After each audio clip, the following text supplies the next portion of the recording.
Now on stage, I'm very happy to have someone working at Twitter, which is a company you know because they usually speak a lot on the main stage. But today we're having someone from Twitter that is working with brands, because his title is Director of Brand Strategy for EMEA for Twitter.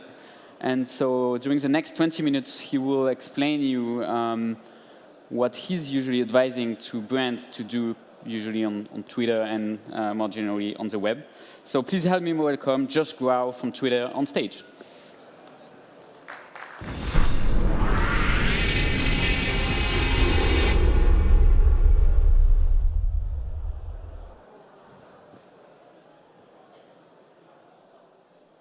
Let's see here. I'm handling my own technology today, which is a scary thing. Oh, there we go. Don't look at my password, everyone. Oh, boy. Goodness. Now you're getting an inside look into my daily life, which is really why I'm here. Okay.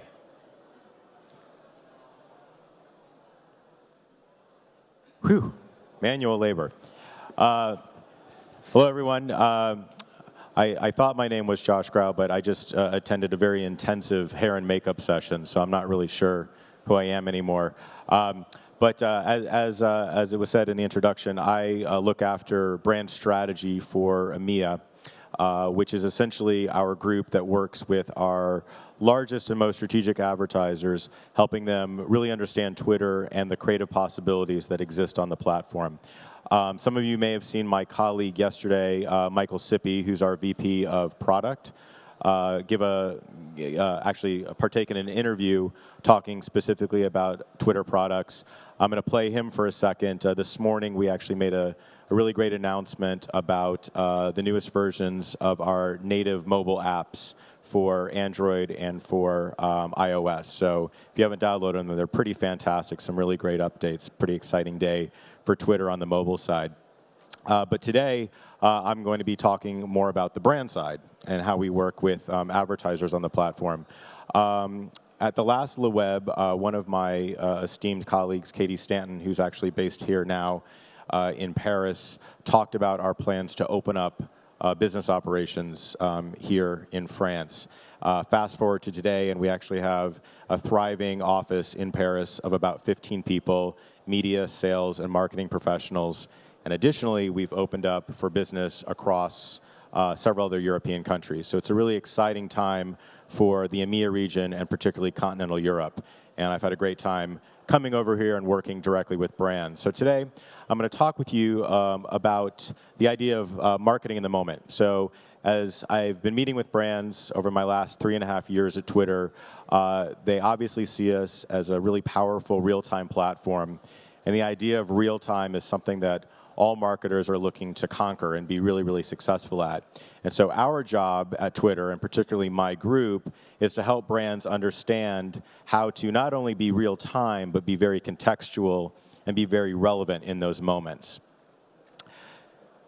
So when I talk with marketers or influencers, or even my parents for that matter, people who are relatively new to the platform, and they are asking for a simple definition of what Twitter is so they can wrap their head around it, we typically have very solid responses to that. We are a real-time information and content network with social elements. But sometimes when that doesn't necessarily stick, I have to go a little bit deeper and say that since the beginning of time, we've all been programmed to consume and share. And so when you look at these images of an old-time campfire in the US, or a vintage photo of a cafe in Paris, or an old-time bar gathering in Spain, these opportunities to gather and share and talk about things that are relevant to your world still exist today. And Twitter really is the modern-day version of each of those things: the modern-day campfire, the modern-day cafe, the modern-day bar. And it's really the hashtag that has become the thing that connects all of us. So those of you sitting here watching me today might be tweeting about the conference using the hashtag LeWeb'. you might not know one another, but you are actually connected through conversation. And that's really been what's made Twitter so powerful since its inception in 2006. So speaking of its inception, it started as a very simple communication tool in San Francisco that now is connecting the world. And to help illuminate that, I'll focus on one of our co-founders, Jack Dorsey, and take a look at the very first tweet that was sent on Twitter in March of 2006. Jack tweeting, just setting up my Twitter, and at that time sending it to a very sort of closed network of what were the original Twitter employees. Fast forward to just a couple of months ago, and a similar exchange in terms of the 140 characters, the simplicity of the platform, but this time it's Jack having a conversation with the president of Iran. Now, interestingly, the president of Iran has turned to Twitter to communicate with the citizens of that country, which is pretty significant in of itself. But here's this really marquee moment where, a startup guy, an entrepreneur from Silicon Valley, is essentially engaging in a customer service moment with one of the world leaders. So it just shows you that in less than a decade, Twitter has evolved from this very small enterprise into this world-changing communication vehicle. So the world of Twitter in terms of our numbers, what does Twitter look like today? So we have 230 million active users around the world. And an active user, by our definition, is someone who is logging into the platform to consume content at least once a month. However, most of those people are logging in on a daily basis. So to be active, you just have to consume content, but we have a lot of users who are active publishers of content. We see 3.5 billion tweets every week published on Twitter, and that number continues to grow and grow. And then 75%, or 3/4 of that global active user base, have what our CEO, Dick Costolo, often says, Twitter in their pocket, meaning that they are active on our native mobile applications, the ones that I just spoke about earlier that have been recently updated. And in terms of helping people understand what makes Twitter such a unique platform, a question that I get a lot, what makes Twitter different from other platforms, or simply, why should I be on Twitter? We sum it up with these 3 keywords. Twitter is live, public, and conversational. Now, there are other platforms that maybe have 1 or 2 of these elements working in unison, but there's really no place else that has all 3 of these at the same time every day and really in every moment. And to help illuminate that, I'll show you an example.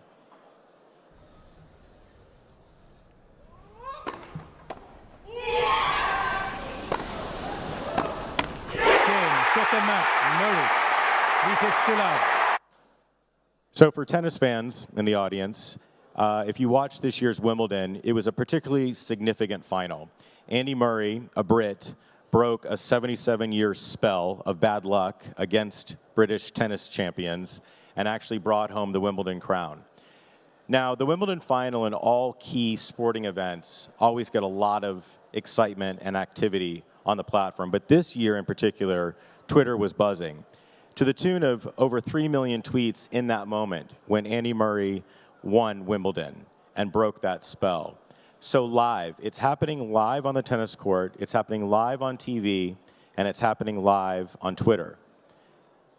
So in terms of public, you start to see these really interesting perspectives from the event unfold. In this case, here's a tweet from Victoria Beckham, who is one of the elite few who gets a prime seat and gets to experience Wimbledon up close and personal. And in this moment, she takes out her smartphone and she captures a photo and she tweets it and she joins the global conversation with #Wimbledon. So it's a public moment and you're seeing her particular vantage point.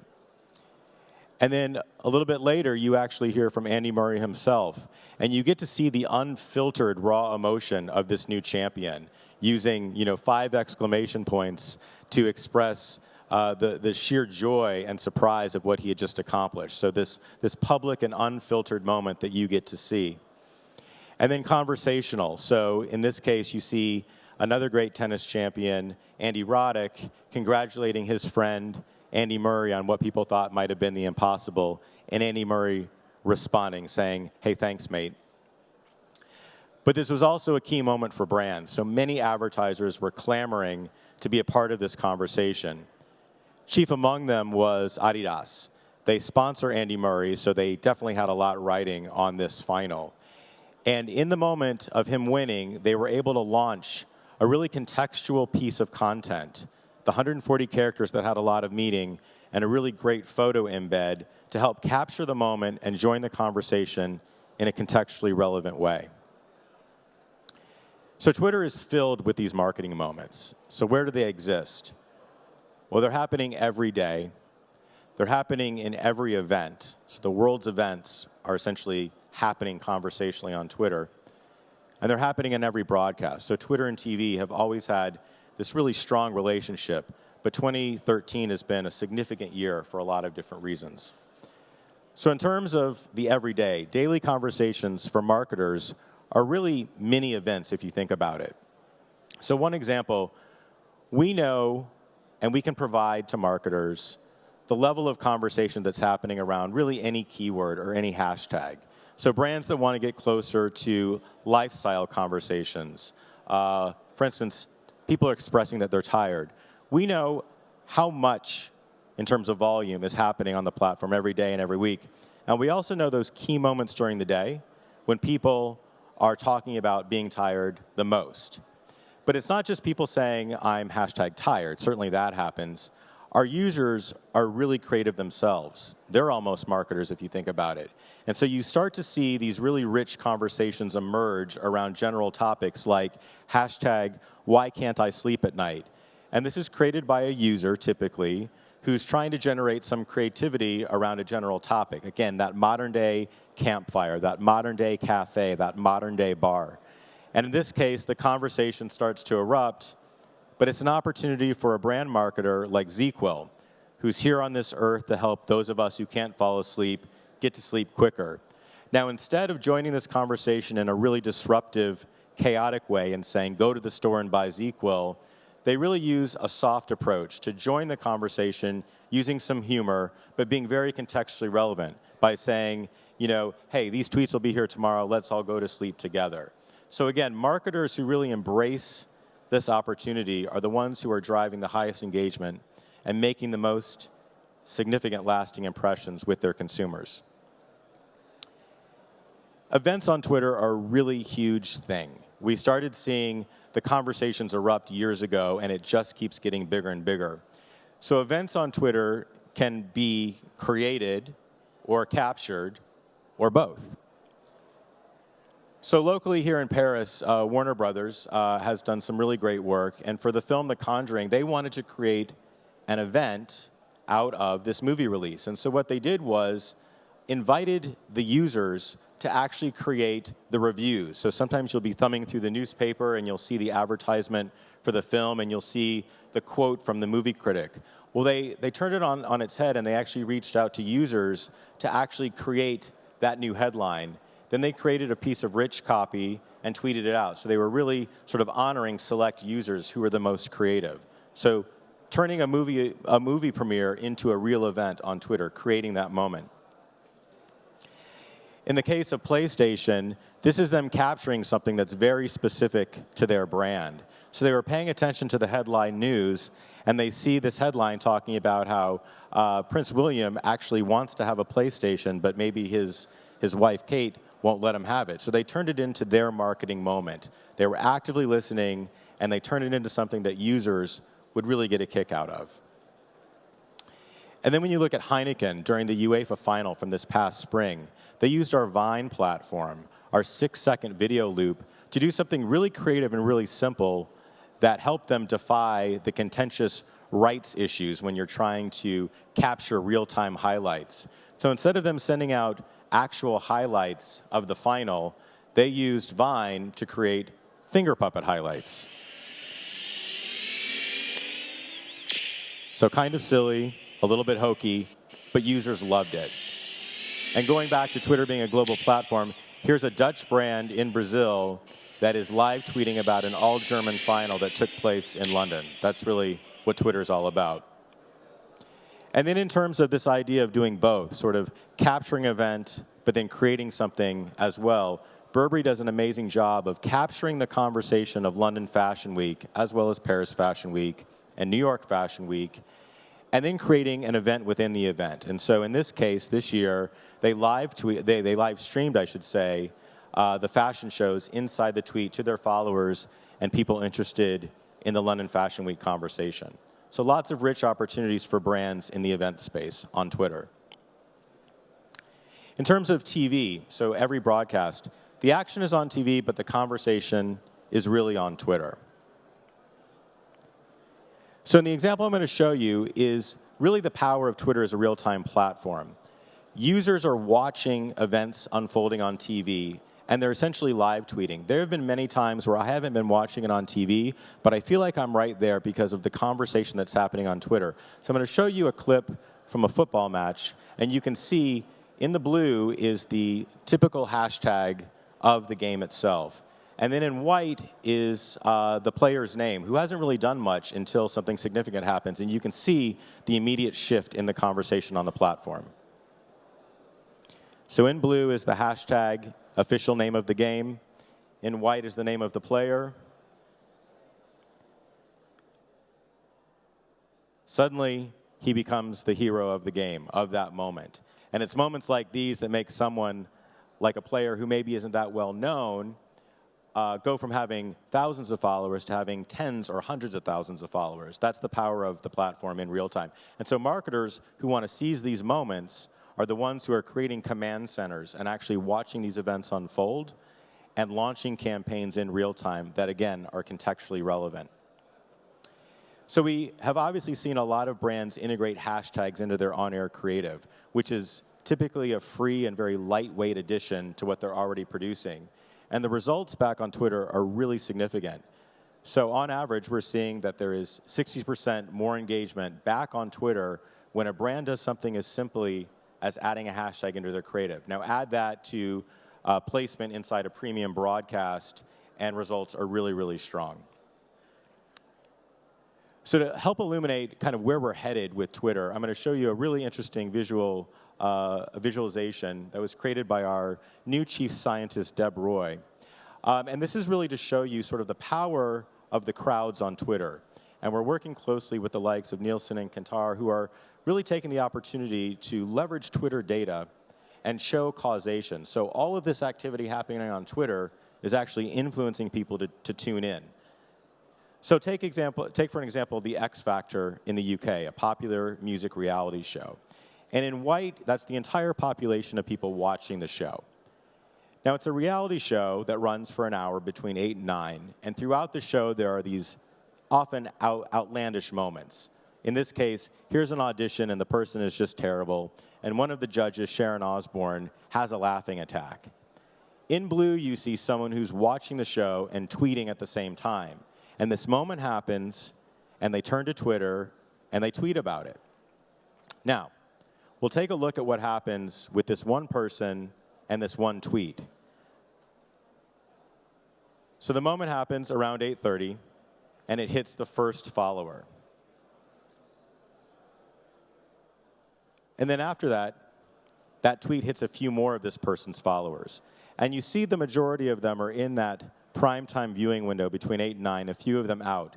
And then a few more are consuming this content even further out. I'm living proof of this because I started seeing a lot of conversation in my timeline about the TV show Scandal. And I felt like I was missing out on something, so I downloaded it, and now I'm knee-deep into season 2 and loving it, thanks to Twitter.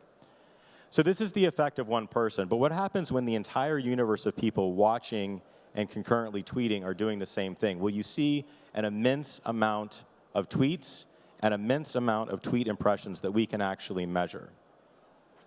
So we'll back this up, and we'll not just look at one user, but we'll look at all of the users who are tweeting while they're watching the show. And the network effect is quite huge. And so what we're able to do now on Twitter, as we continue to fortify our position with TV, is take a look at all of these valuable tweet impressions and work with these traditional measurement companies, but also work with brand marketers and help them find these people who are talking specifically about the shows where they are running creative or where they have their brands integrated into the fabric of the content. And we're able to deliver real data that's really, really valuable. In the case of this actual episode of The X Factor in the UK, we saw 18 million impressions just in the UK. Those are tweet impressions. And the vast majority happened during that live viewing window. So really exciting time for Twitter and TV. We've got a lot of work to do, but what we've seen so far has been really, really outstanding.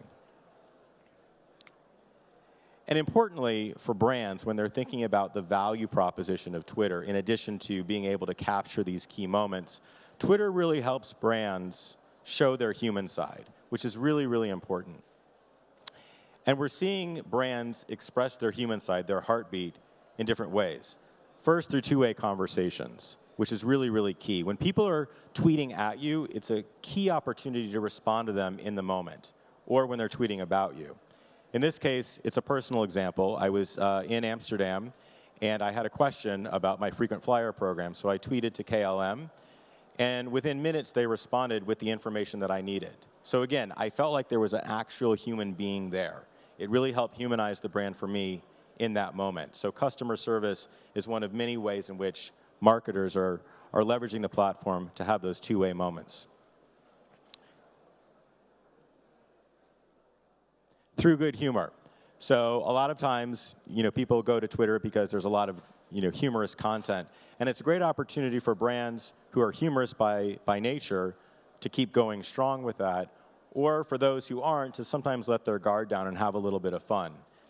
So one example is a user who just happened to mention two brands that she loves. She follows both Kit Kat and Oreo, so she's essentially admitting that she's probably a bit of a chocoholic. And because these brands are actually listening for these conversations, not just people asking them questions directly, but people talking about the brands favorably or unfavorably, they take action.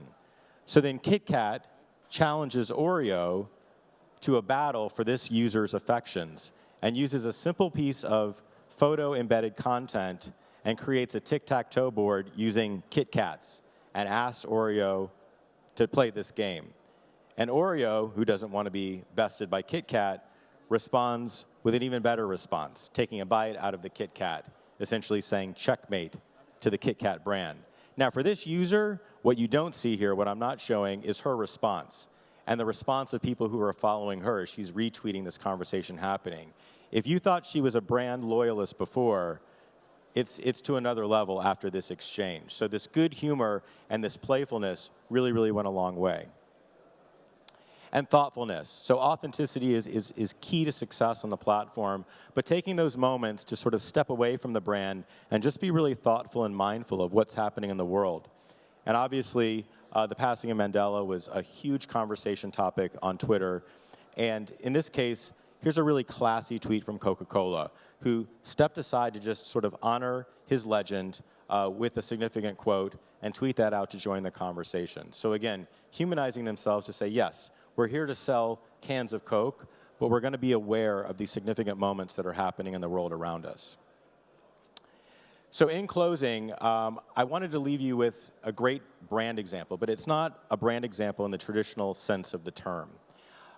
In thinking about the notion of live, public, and conversational, and two-way conversations, some good humor, and a lot of thoughtfulness, I want to share with you something that's happening right here in Europe on a daily basis. In a town called Hun in the Granada region of Spain, which I'm affectionately calling Twitter Town. So this is Jose Antonio, who is the mayor of Hun, and he is a huge Twitter fan. Not just because of this picture, but because he literally runs the town of Hun. Hi. Yeah. Please continue your sentence. We're just a few minutes ahead. Okay, no problem. These are the last couple of slides. Yeah. You scared me. Yeah, sorry. Anyway, back to Jose Antonio. So he literally manages the town of Hun using Twitter. So you see the police cars with the @ handle so that people living in Hun know how to contact the police via Twitter.